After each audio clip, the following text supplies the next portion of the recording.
Tā, sveiki visiem. Tā, šeit būs otrā epizode. Jā, ko es gribēju pastāstīt, galvenās tās tēzes, ko es iepriekš vienā jau stāstīju, ka galvenās tēzes tādas, kāpēc latvieši tagad, dzīvo nabadzībā, kā nabagi, trūkums ietēji. Jā, vecmāmiņa mums lasa 79 centus, lai nopirkt ķieģelītī, pensija vēl nav pienākusi, un jaunā paudze pabeidz studijas, un jābrauc uz ārzemēm, tāpēc, ka te nevar nopirkt, var salsīt 1000 eiro, ārzemēs var dabūt 4. Jā, un tāpēc,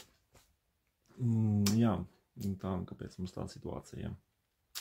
Viena no tādām pamatdomām, ka mēs veicam tā kā atpakaļgaitas testu un skatāmies, ko esam izdarījuši, ko mēs pagātnē esam izdarījuši tādu, kā mums tagad tāda situācija, ko mēs esam izdarījuši un neesam izdarījuši, kā mēs esam ieprogrammējuši.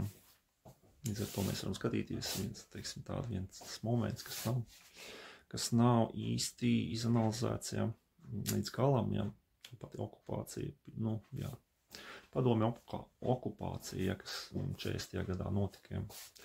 Es gribētu pieskarties tam momentam, kas notika pirms okupācijas, lai kaut kas tika okupēts, nepieciešams nodot valsts zemi un tautu, nodot ienaidniekam, lai ienaidnieks varētu okupēt. Tas nav īsti tā kā viss izskatīts, mēs redzam, ka, principā armija, Latvijas armija, tā laikā arī nodeva mūsu tautu un zemi ienaidniekam, kā viens no iemesliem bija tāds, arī bailes, arī tā kā bailes, tā kā nevēlēšanās, lai tiktu viss iznīcināts, kas tika uztaisīts, viss tas tika uzbūvēts, Režīms mums padarīja par tādiem tikai kungiem, arī bagātiem kungiem, un līdz ar to, mēs tajā brīdī izvēlējāmies nevis brīvību, bet naudu, mantu un tādas visādas lietas. Tas viens no momentiem, viens no tādiem principiem, ko latviešu tauta, viens no tādiem lielākiem noziegumiem vispār latviešu tautas vēsturē, kas nav izpētīts, nav tā kā saprasts vai izanalizēts, un tur.